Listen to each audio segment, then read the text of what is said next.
There's nothing more beautiful than being a witness to someone's life. To know them inside and out and be with them through everything, share the same memories. Memories are everything. I want that.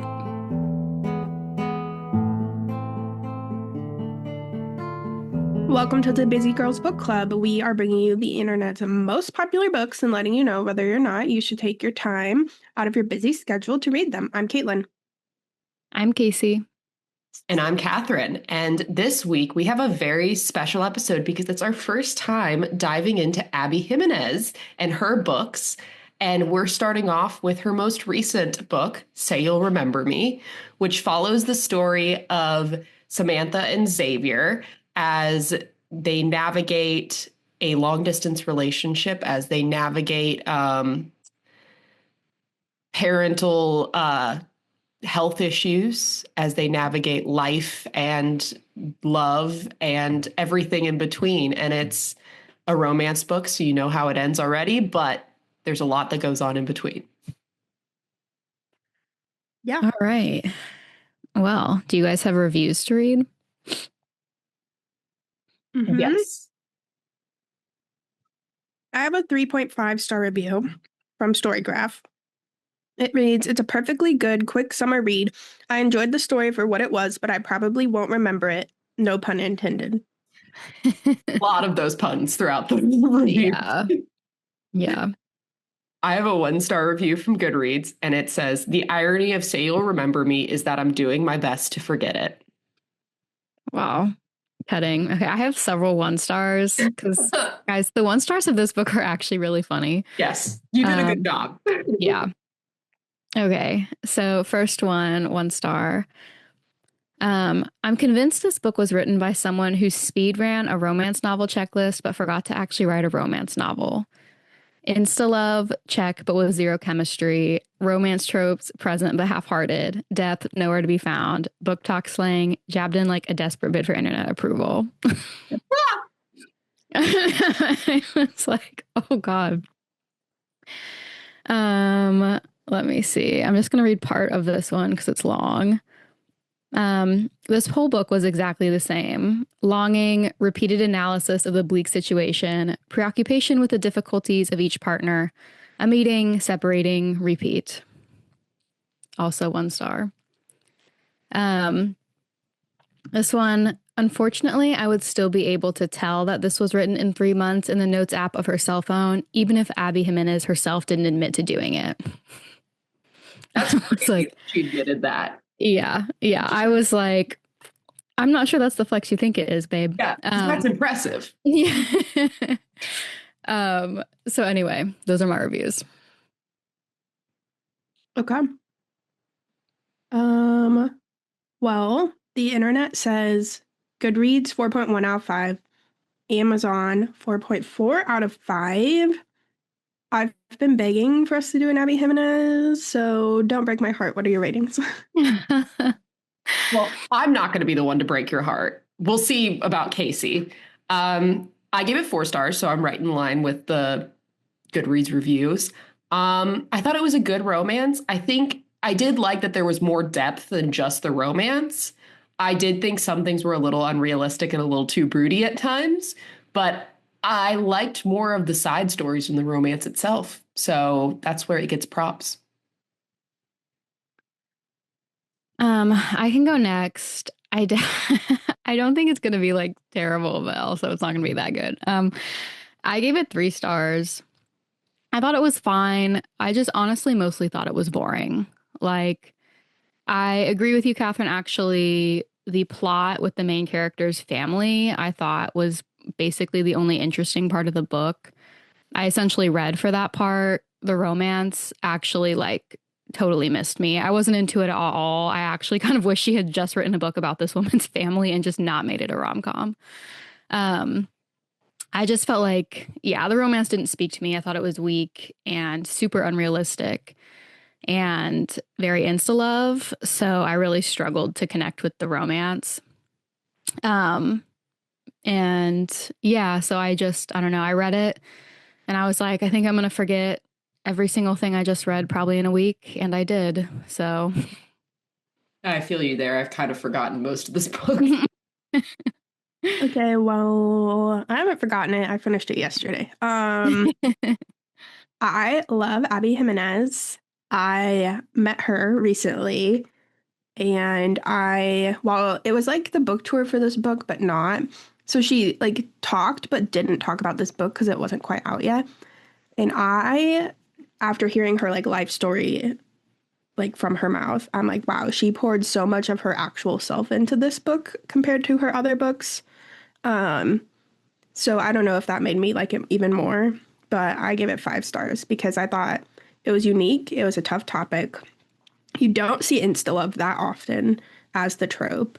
And while it was unrealistic, like it's a fiction and it's a rom com, like you know there's going to be an unrealistic happy ending. So I don't know. I thought it was unique as far as like a romance goes, and I liked it. There you go. Okay, so it's a romance, but there's a lot of kind of weird outside stuff. Not weird, but like there's a lot of family stuff going on for the characters. Do you guys think it's more plot or character driven? I think a romance kind of has to be character driven because it's two characters falling in love and overcoming obstacles, and that's kind of what happens. And the characters around them are dealing with a lot of stuff and put in their own 2 cents into the romance and why it's so hard. So I think character. Yeah, I feel like the romance is actually the tension in the book, and it's like what's causing these already stressful lives these two characters are living to like be even more miserable. So I do think since it's more about their like personal lives and less about their together lives, that it is more character driven. Yeah, I'd agree with that. I honestly didn't really think this book really had much of a plot other than like occasionally they were doing long distance. So like occasionally, like most things were like interspersed between when they could actually see each other.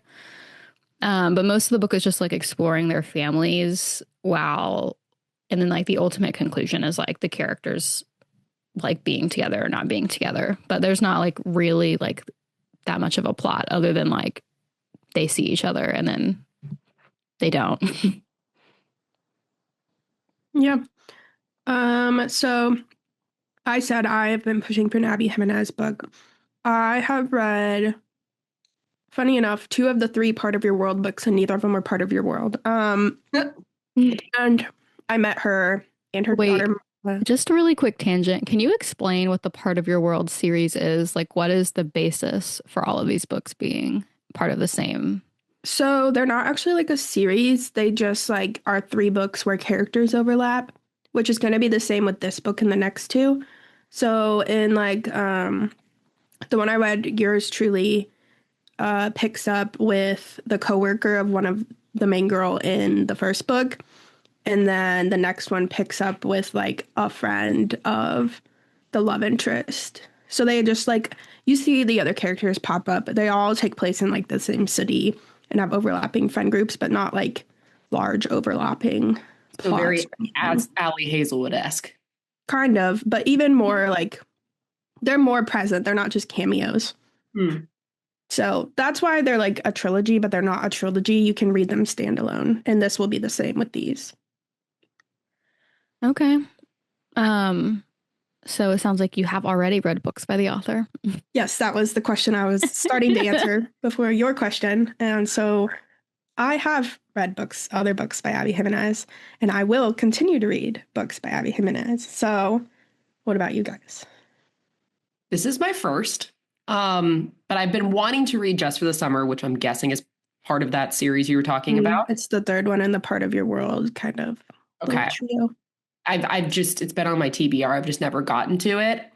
Yeah, I liked her writing. I think she's more unique romance writer than like just traditional romance where it just focuses on the romance. I think that's why I like Emily Henry a lot. She has a similar thing where it's not just the romance, it's the people surrounding the 2 romantic leads and why that life still goes on outside of a romance. And I think I really enjoy that more than just reading kind of like unrealistic romances. So yeah, I'll continue reading more Abby Jimenez. So we'll see.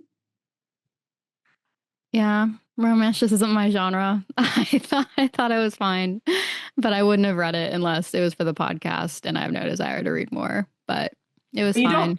don't hate the author like you do Allie Hazelwood. No author has earned my ire like Allie Hazelwood. So, I will say Abby Jimenez is like Emily Henry in that she deals with like real world problems. Like one of the reasons I like yours truly is because the main male character has like crippling anxiety, and it's the best like written explanation of anxiety I've ever read. So like, and then the other one, like the one is becoming the caregiver of his siblings because his mom's going to jail for something. Like real world problems, but this is the one that probably I think of the three I've read has gone the deepest into the problem outside of the romance. So I would say if you start with this one, don't let it scare you off. I really like Just for the Summer, the one you mentioned. I will say, I follow her on TikTok because she is hilarious. She's one of the best TikTok Yeah. authors, And if not the best. her dogs, Tess and Stuntman Mike, Mike. Mm-hmm. so funny. And her Stuntman daughter, Mike, the Yorkie. yes, the Yorkie Stuntman Mike with the perpetual tongue out. Her daughter's also freaking hilarious. And I just saw that she went through some health issues, so I'm wishing her well.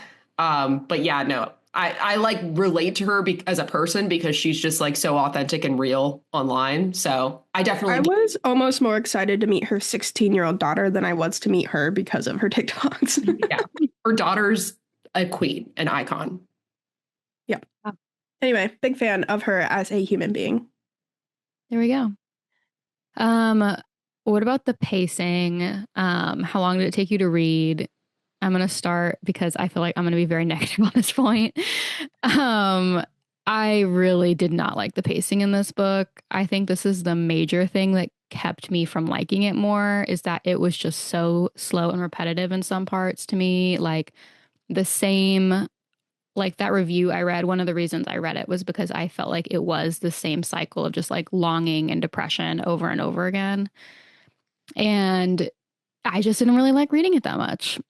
I thought, yeah, it took me a while to get through this book and I didn't read it very quickly. I read it in 2 sittings, 2 large chunks. I think I read her writing pretty quickly usually. It was a little repetitive at some points. I don't know, maybe I related just because my family's been going through some tough stuff lately, so I just enjoyed like seeing how other people deal with things. But yeah, I really had no complaints because it's a quick enough read that I wasn't mad about the few repetitive parts. So I actually listened to this one on audiobook, which I 10 out of 10 recommend. It's 2 different voice actors, a man and a woman. So like it's not like one woman doing the voice of a man the entire time. So I very much so appreciated that. And the actors' voices were very calming and soothing. And I listened to it in a day, actually. I was getting some work done, but I didn't have to do a lot of like strenuous work. So I could listen during work. And then after work, I just continued listening on my headphones as I was doing chores. And by the end of the day, it was done. To be fair, I did listen to it on 1.5 speed because that's just my normal. I got it done in like 8 hours or something like that with the 1.5 times speed. So actually, the pacing was very good in an audiobook format for me. There you go.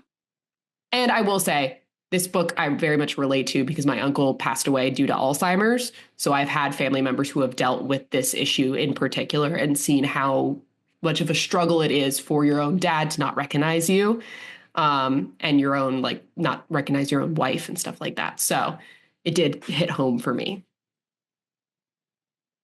Okay, I was interested for the discussion because I think we've all had an experience before with a family member who has had severe dementia or Alzheimer's, which I think is why that was part of the book the only part I like really remember, to be honest, is my grandfather forgot all of us as he was aging and had pretty bad dementia. I almost dreaded picking it up for that reason because I knew it was going to be like a sensitive topic. For me, it was my great-grandmother. But I think she handled it really gently and in a really relatable, but not like super triggering way. That may not be how everybody feels about it, but that's how I felt about it. Yeah. It was a love letter to people who experience this. Yeah. I would agree with that. And it also didn't shy away from how like genuinely hard it can be. No, I think that's why I liked it so much. Like a part of me wanted to give it 4 stars, but I was like, honestly, she was just so real in it that I have to give it 5. There we go. So, would you watch a movie or TV show of the book? I think this would be a great movie, actually. I saw someone who said it feels like an early 2000s like rom-com, like, like not The Notebook, that's not rom-com, but you know what I mean? Like it feels like one of those early 2000s romance movies. And I was like, yeah, it kind of does. To me, this movie has big Hallmark energy. Really? Yeah. And so I can see it being a movie. I don't know that I would watch it, but it has that kind of like vibe of like overcoming extreme circumstances at any odds. I just don't think it's like Hallmark. Yeah, it's not happy enough for Hallmark. Maybe Hallmark isn't the right word. I'm trying to think of like Netflix. There we go. Yeah. Okay. So, busy girl reading. I mean, I have to give it a 5. It was really, really easy listening. So I guess moral of the story, listen to the audiobook. Perhaps. I'm also going to give it a 5 because I had no issues reading it. And if you like romance, I think it's a good romance. And it's a great little summer read. I'll probably stick with a 3. I think it's fine. I struggled to get through it at some parts. I think if romance isn't your genre, there's not really any reason to read it. So like I can't really see myself recommending it in the future. I think it's fine if it's like there. Yeah, we're never going to get you on the romance train, but no, you didn't hate it. We'll keep trying, guys. No need.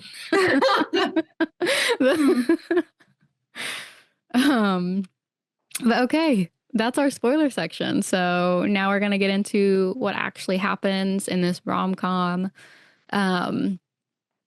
It tackles so many things like family, but also long distance, which I feel like is increasingly relatable to people. And also financial ruin. So, yeah. Let's get into it. Our first question is, what did you think of the quote unquote meet cute of our 2 lovebirds, Xavier and Samantha, and their perfect date in the 2 POVs? I think their meet cute is very unique. The fact that she goes in to ask about this kitten she found on the side of the road, and he basically tells her that like you need to put it down because it has no butthole.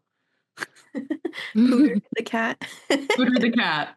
Yeah. And then she's a social media savant, so she manages to raise enough money to get this kitten butthole surgery and prove him wrong. And then he asks her on a date. I mean, I thought that was cute. It's a cute little way to meet up. And I actually kind of liked hearing both of their POVs because long distance is just so hard to just hear one POV from. So hearing them both and how they're struggling with long distance while at the same time Samantha's struggling with her dealing with her mother, not remembering her and having to be her caregiver, and also her whole family dealing with it in their own ways. And then also Xavier dealing with his own struggles with his lack of family and his basically falling in love with her and realizing that this is not going to be easy and he's going to have to make some sacrifices. I will say, I think all of her books are dual POV, at least the ones I've read are, and I've never minded it. And also, yeah, you give me a meet cute that involves a kitten she's trying to save and a social media manager and a hot, broody, sexy vet that they describe as Rhysand. Like, it's like she wrote it for me, and the rest of book talk, I'm in. Shadow Daddy without shadows. Yeah, I loved it. And I mean, I don't know. Like after hearing her talk, I saw echoes of her in like everything in this book. So I was like, oh yeah, she's got me. Okay, I'm going to be kind of a Grinch. You hate Pooter? I do hate Pooter. No. I think it's a dumb name. It annoyed me the whole book. But also, this is sort of a weird niche thing to get hung up on. But like, I do think a lot of animals that need really intensive surgery like that, it is just very like suffering prolonging. And so sometimes when those issues are portrayed super idealized of like, oh, we're going to raise the money and then save the cat's life and it's all going to be great. Sometimes that stuff annoys me because I'm like, you spent $10,000 to give your cat like a super intensive surgery that vets advise you like may not even save their life. Like, I feel like he was like, oh, she was right and everything worked out and she's a savior. And I was like, she actually really didn't think about the fact that she could have just prolonged this animal's suffering for like months and months and months before it would ultimately dying. He did bring that up, to be fair. Yeah, he did. But that's part of why it annoyed me that she was like, no, we're going to fix it. And I was like, you are. He brought it up in a crass way because he was already in a pissy mood because of the person. He did. But that's what I'm saying is just like that whole trope of like animal savior, like this is how I'm going to prove I'm a good person bothers me because I actually think it's like very morally lacking depth to just be like, no, the right thing is to just do the surgery and like we're going to save her even if this ultimately just ends up giving this animal like pain. So I just really didn't like it. Thankfully, Pooter was not in pain. Yeah, but the romance, it worked out fine. Okay. It's like the Hollywood version of this scenario. It like literally is. Okay. Yeah. Yeah. But that's what I'm saying is and it annoys me when people use like that sort of like unrealistic, like at any cost love of animals to be like, that's how you know this person's a good person. I'm like, clearly don't spend enough time on TikTok because TikTok will go to war to give a little kitten a butthole or something like that.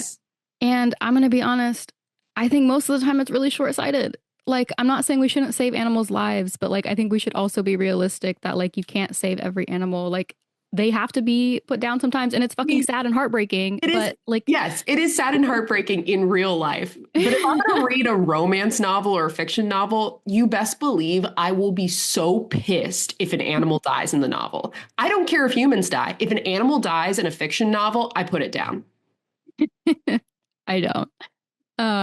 So anyway, that's like, I don't know. It just like annoyed me. And so I just didn't really connect to the meet cute that much. I was like, oh, I get it. She's a savior. So obviously we're supposed to like her, blah, blah, blah. I think the purpose of the meet cute was her defiance and his curmudgeonness. Yeah. Grumpy sunshine. I agree. And now I know I just need to pull kittens out of my boobs and hot bets will fall for me. Hot bets that look like resand. Which that reference is so funny to me. That's the first time I've actually seen a quote unquote resand reference in a book where they literally say the word resand from Akatar. Mm-hmm. And I'm like, oh my God. And everyone's mentioning it. It's not just her. It's like even the side characters are like, you know what he reminds me of? Resand. And I'm like, Jesus Christ. It's so like great though, because it's very modern. And I think for a while, people will definitely understand that reference. Yeah, I personally did not mind that. I thought it was fine. And it did make me laugh at some points. But you know what? I saw that over and over again in the 1-star reviews that people were so mad about it.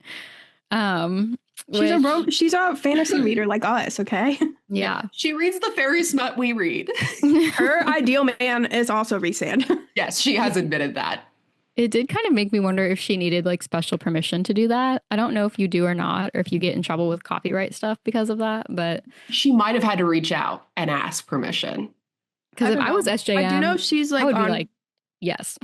She's like friends with Rebecca Yaros, so maybe she's friends with SJM. I don't know. Yeah, if I was SJM, that's free publicity. Yeah. Also, I just want to mention it because I sent it to girlies earlier, but it was a TikTok that I saw.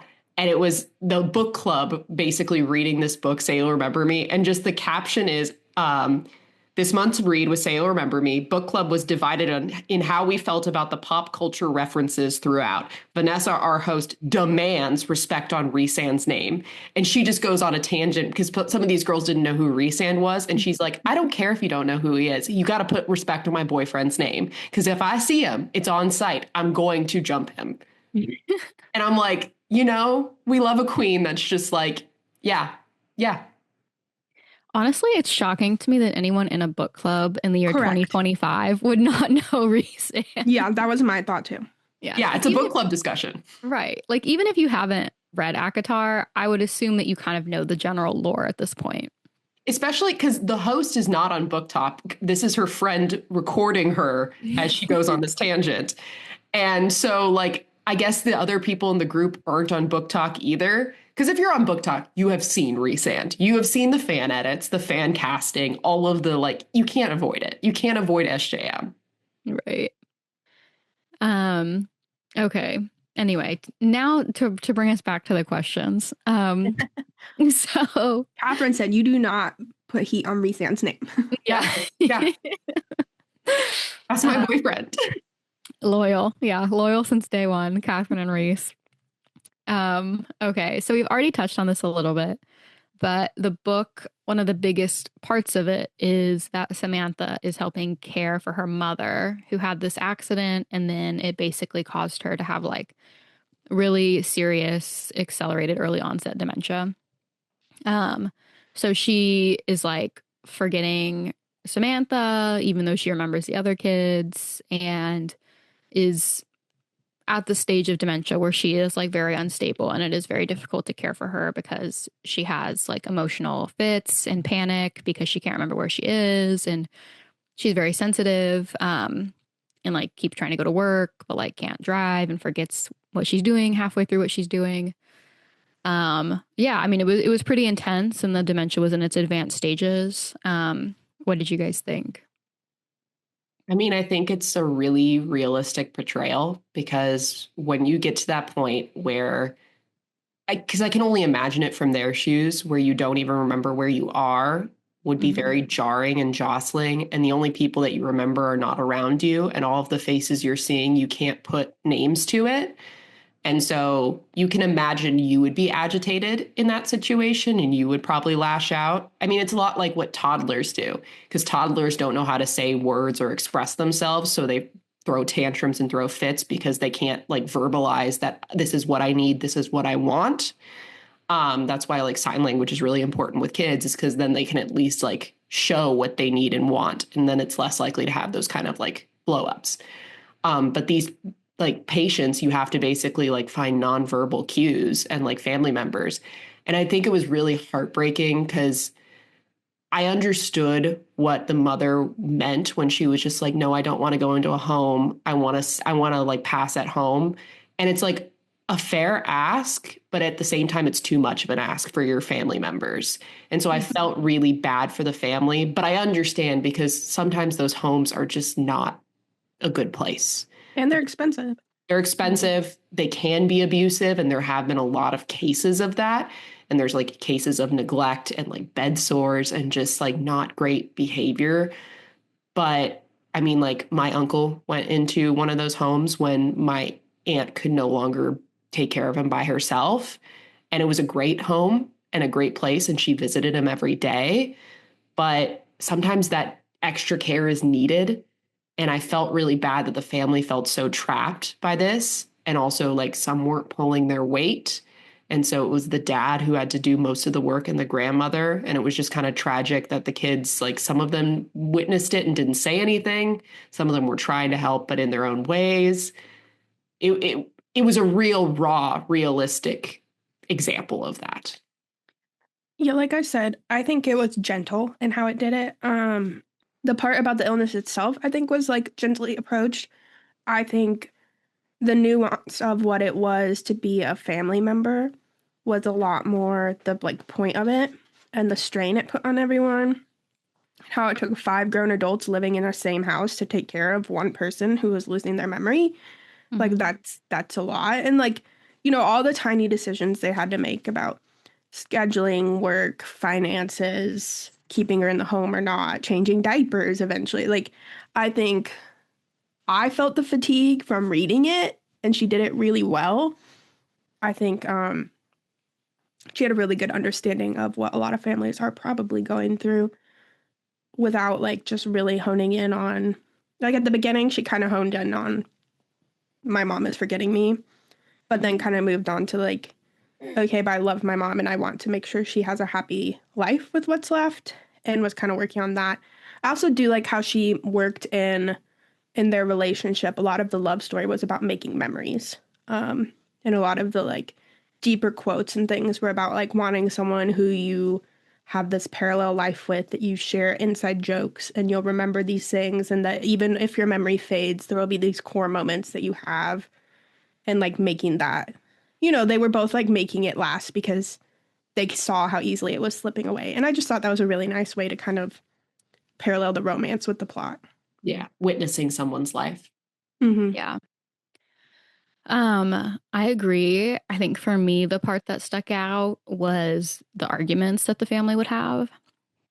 As like difficult as those scenes were, I thought it was very realistic because those high stress situations are very difficult to navigate, even in like healthy, loving families. Like those decisions are really hard and there's a lot of weight to them. And it feels very difficult to navigate, even in families where like you all love each other and everyone's trying to do the right thing. It can be very difficult. Like I was lucky. I don't know if I would say I was lucky, but actually I will say I was lucky. So my grandfather, who had dementia and was starting to forget people, he ended up passing sort of right as we started to have those sorts of conversations, because my grandmother had been taking care of him, and we were lucky because my grandmother was still in really, really good shape and was able to do that. But he's a lot bigger than her and a lot taller than her. He was a football player and she's a tiny petite lady, and she was 75 too. And so like it got to the point where we were so afraid that he would fall and hurt her. And so, we sort of ended up being spared having to make a decision. But even like thinking about it was really hard because we knew she wanted to keep caring for him. And we were in a position of having to say, like, this is scary and like we can't put you in a position to be hurt anymore. And it's dangerous for you at this point. So I think that was something that I thought was like really deep and like truthful, of just like watching a family really struggle to do the right thing. Mm-hmm. Yeah, like the heartbreaking one was when, and I think we'll get to this, when the grandmother dies and they realize no one fed her, because they were all so consumed with doing stuff to make sure the grandmother's body and stuff was taken care of. And she has this temper tantrum and Xavier's like, did someone feed her? And they all felt so bad. And I like felt that heartbreak for them. And it's like totally understandable how it didn't happen. But at the same time, it's like, oh my God, it's not a pet. Like, also bad if you forget to feed your pet. But like, this is a human being who can vocalize that they are hungry and not being fed, but she also can't. She's like, at that point, it feels more like a pet, which is terrible. But like, that was like a really powerful little moment. It's like a toddler. Like, Yeah. toddlers, when they're hungry, will cry. And that's kind of what she was just like, I need to go get groceries. We're like low on groceries, and everyone's not really understanding because they're taking that at face value.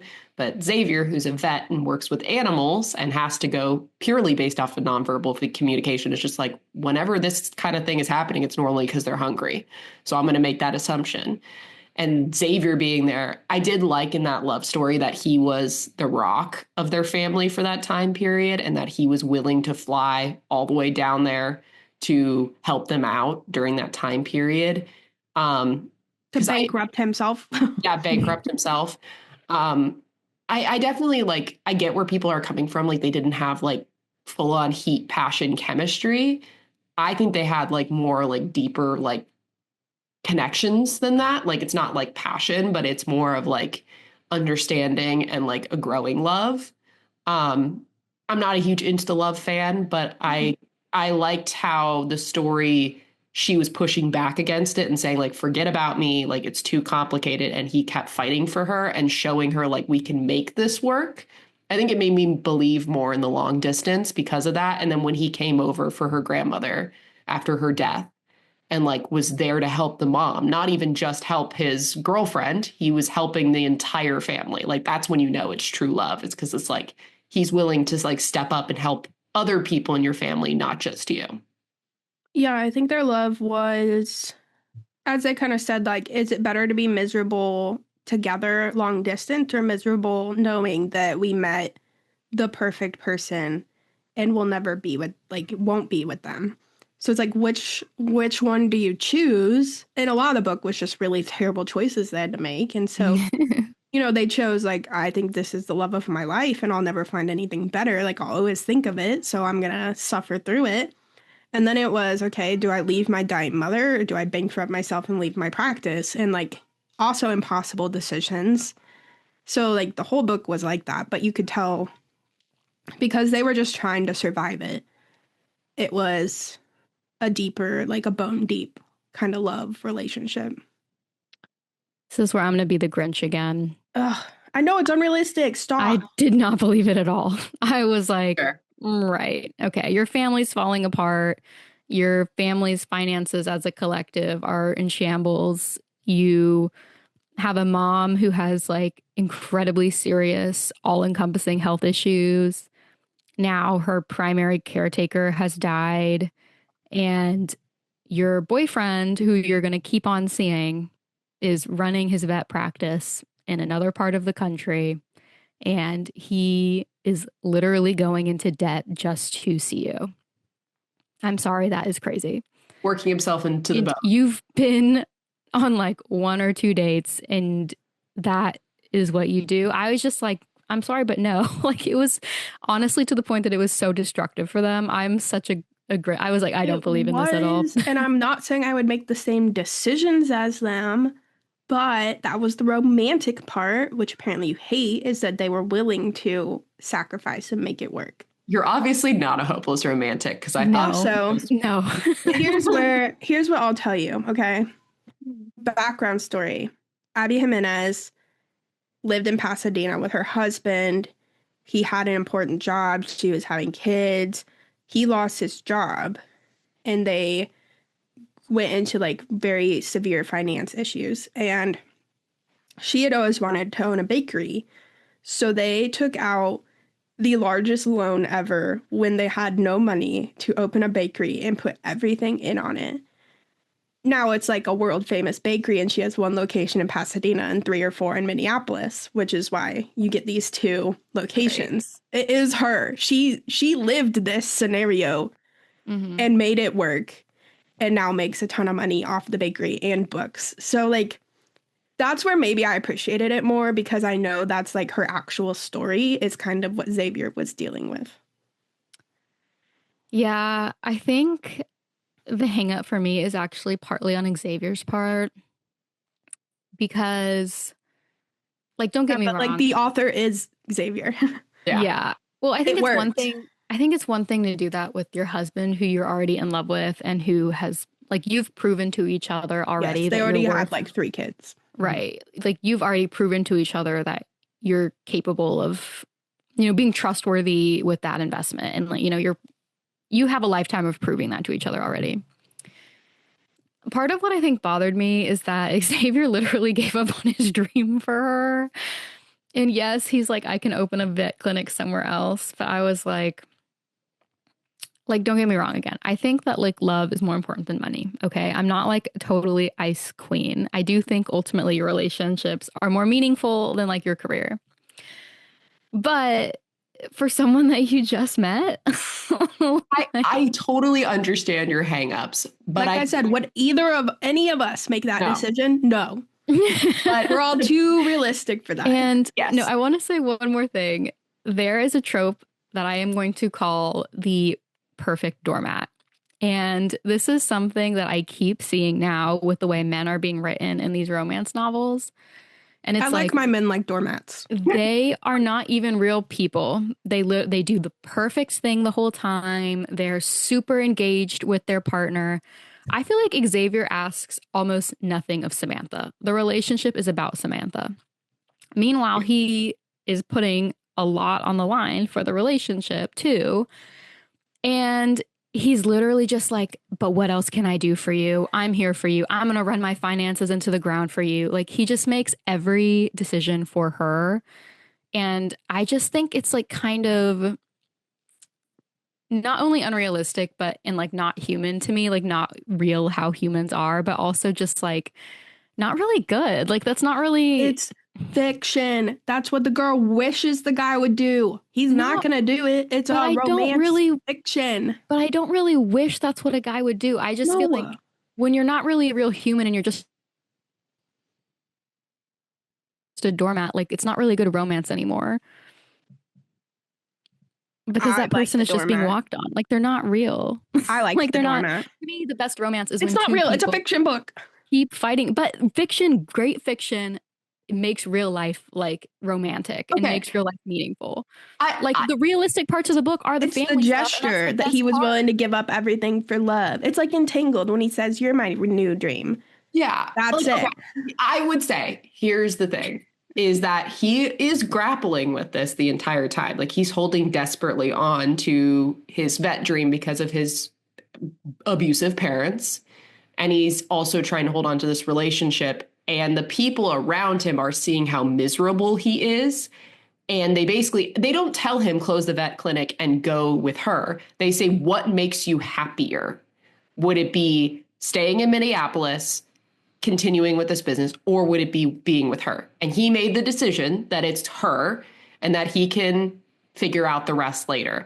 I do agree that I don't think the ending is super realistic. And I agree with the Caitlin as well that it's a romance novel.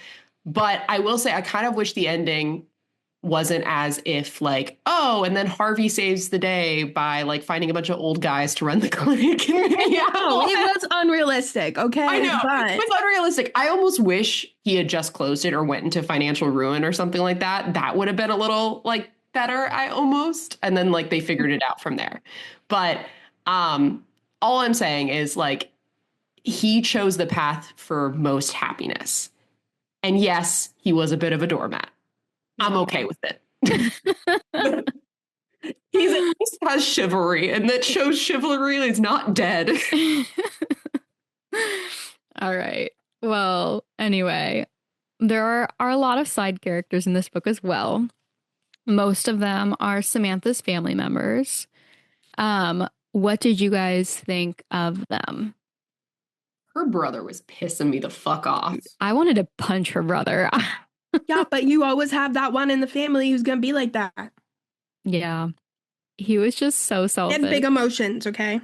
I was like, how are you going to be in this family watching everyone else do everything they can and you just like stay up late playing video games or whatever? And Like, then the he thought audacity his to be mad at sacrifice her was- for blaming him on something or thinking that he did something like not locking the door and then be mad at her for 6 months and not talk to her. I'm like, boy. It was like 6 weeks, but also Whatever.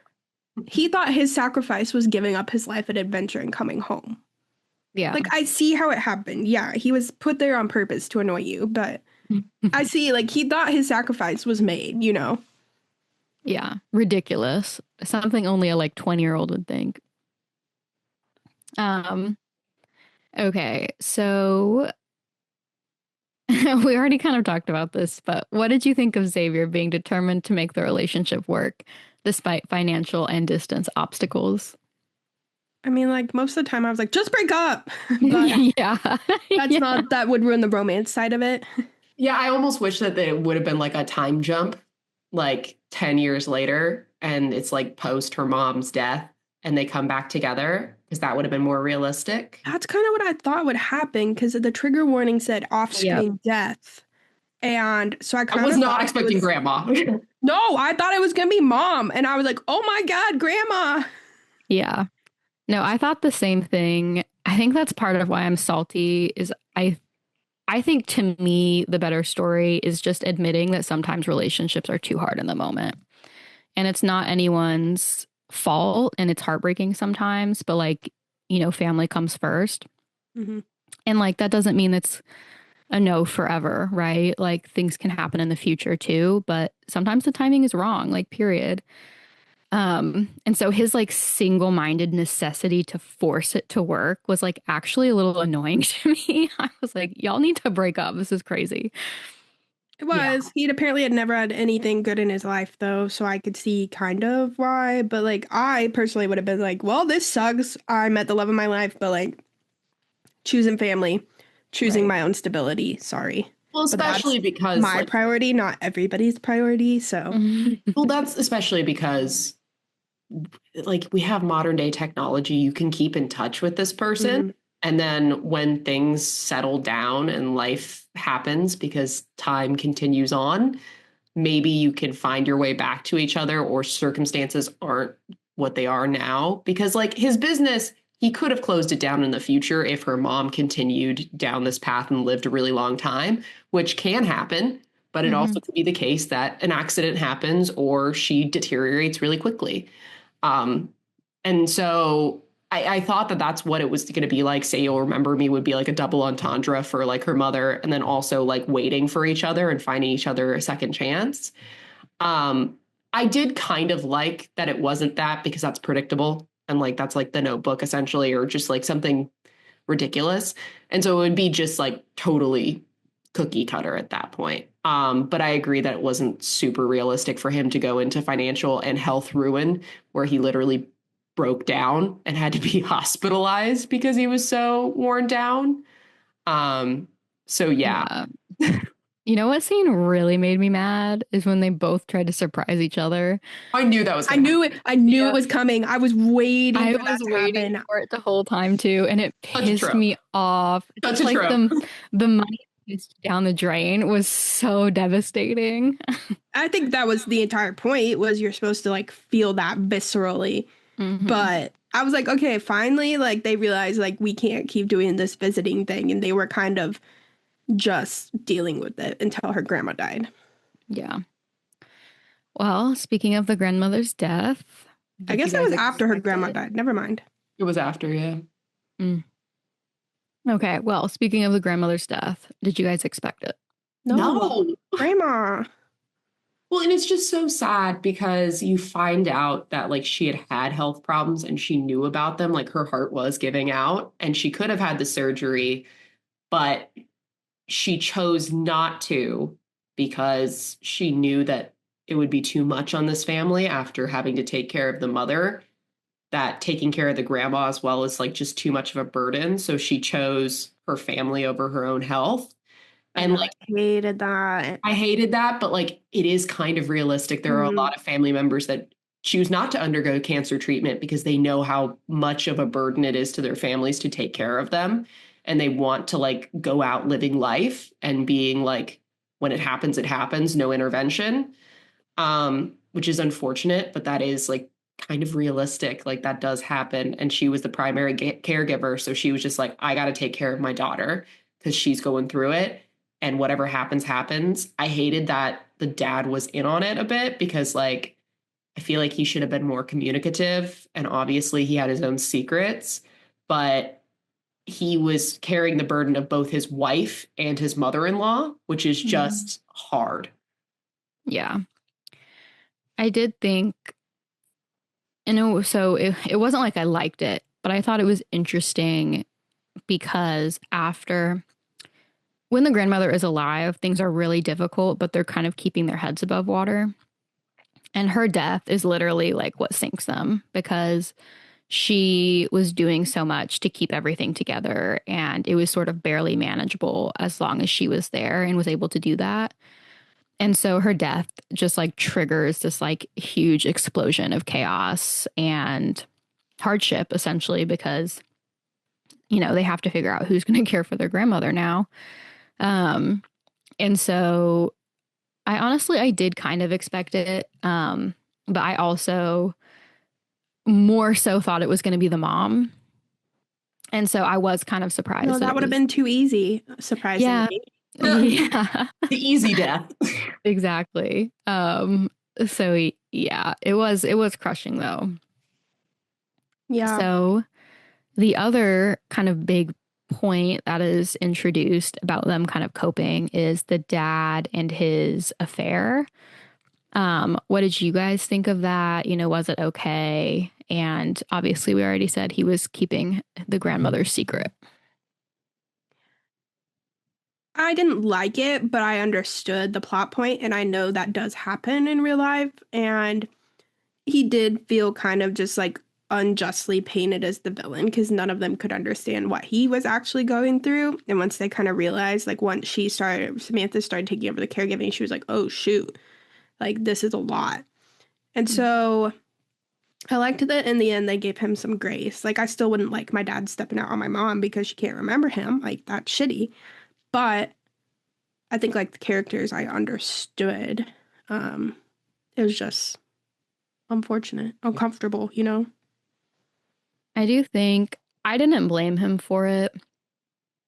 Obviously, like, if this was my family, I would be deeply uncomfortable with the knowledge of what my dad was doing. Yes. Like, to be honest, I would not want to know. However, I don't personally even really consider it cheating because truly, for all intents and purposes, it's brutal, but your wife is gone. Yeah. You can't even have, I mean, you can't have like a friendship really with her anymore because her personality is gone. You also can't have a sexual relationship with her anymore because she's not able to consent. So it's like that, sticking around and caring for her, I think is what you owe your partner. But I also understand why, like, you are effectively like not really married anymore. Well, like clearly his family wasn't, because they didn't understand, they weren't meeting his needs for like socialization and love either. They were all fighting their own battles. So, like, I understood why he sought that somewhere else. Yeah. Though leaving between 10 and 2 every night, I'm like, dude, you're going for prostitutes. Mm-hmm. Yeah. I was like, ew. No self-respecting woman is meeting you every night at midnight. Well, Yeah. and it seems like he doesn't talk details, so we don't totally know the situation. Right. We don't know if it's one woman or multiple women, or if he's just going out on dates, or he's just like meeting up with gym buddies. Like, we don't even know if it's truly a woman. He's just kind of saying like, hey, I need my own time to process this and to be outside of this. I appreciated the dad, like, he didn't like deny it, but he also was just kind of like, I'm going to keep this separate from y'all. Like, he's not bringing the mistress in or anything like that. He's not bringing this person around. He's just taking his own time away because he's so consumed by what he thought was his person's losing that with her, and like him, like her barely remembering him and feeling so needy and needs him so much. And I definitely, like, I'm glad he kind of like snapped at the kids and was like, you just don't know. Like, you get to do the fun parts of this, but you never get to see the hard parts of it. And it's about damn time that you learn that there's hard parts, because I'm done. Like, let's talk about putting her into a nursing home, because this is not sustainable anymore, because your grandma was 50% of this work and I'm the other 50. Like, I can't do 100. And so I think that was like a good catalyst for that conversation. And like, I can't blame him. Like, that does happen in these kind of situations. I mean, I think I read a statistic somewhere like that you're most likely to get divorced when you get a cancer diagnosis. Like, the partner will leave the other partner because if it's like a terminal cancer diagnosis. Which is upsetting. It is. For a different reason. Yes. No loyalty from these hoes. Yeah. They could use a dose of Xavier.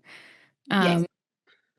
Okay, so Xavier has his own very challenging family relationships. They're more periphery to the book because they're not in his life. They were emotionally, and it seems like his father was sometimes physically abusive, and were very like manipulative narcissists.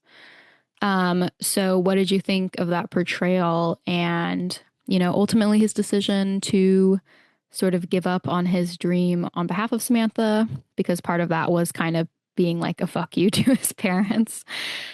I mean, I hated it for him because I always want to stick it to the man, but right. I'm glad he chose happiness over like being miserable trying to prove his parents wrong. Right.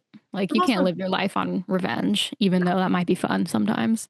I'm also glad he had friends and like people around him that were very supportive. So like, he may not have had parents, but he had family. And outside of just Samantha's family, which I think is important. And they were telling him, hey, like, if you love her, go get her. Like, it's not the end of the world to have this vet clinic close. And like, even like his mentor essentially was telling him like, hey, like, I had 2 clinics closed before, and it was because of like, they weren't financially stable. Like, this wasn't because of long distance. Like, you have a real reason to like just pick up and leave. And he was giving him the grace to say like, hey, it's okay to like end this now. And like, I mean, it's cute that like the old guys came in and helped him out, but not unrealistic. But yeah.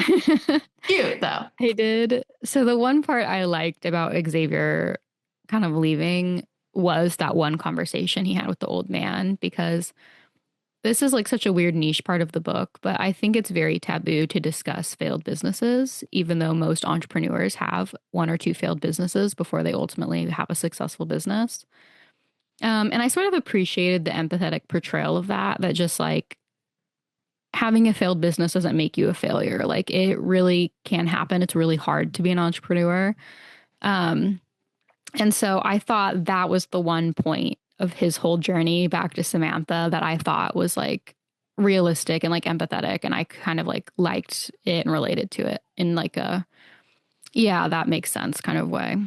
So they say like 50% of small businesses fail in the first year. I think it's Yeah. something like that, if not higher. It's making it to year 3 is almost impossible. Like almost all businesses. I used to report on entrepreneurship, so I know a lot of random business stuff. But yeah, they call years 1 through 3 in the business world Death Valley because those are the hardest years to make it through. Well, and he was on year what, like 2 in this book? Yeah. Okay. So what about the ending? We've kind of touched on it. This like cohort of old vets financially saves Xavier, and he gets to go and be with his love and contribute and be part of her family. Married. And they get married. Oh. Okay, here's the other thing. The car written into the book was Abby's high school car. I She could had tell. like a love of this car. That's why it was like a character itself in the book. But I did love that last scene of them like literally riding into the sunset while Xavier is like back home taking care of them all. It was really cute in a like perfect happy ending kind of way. Right. Also, you know what? I'll say one last thing for Xavier because I have shit on him. I do think it's nice to see a man who wants to be a caretaker and a caregiver.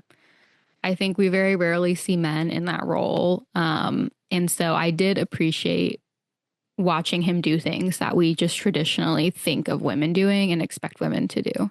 He was I really did good at it. I sort of thought that she was going to end up taking that Frito-Lay job and he was just going to come be like a stay-at-home caregiver. I thought that. That's where I thought it was going for a Yeah. second. And I was like, nah, that would defeat the whole purpose. So I guess we never talked about what y'all think of mustard. I think it's funny. She does this too in other books, which is so silly now that I think about it. Just for the Summer has this Toilet King advertisement that plays a really big deal in the book.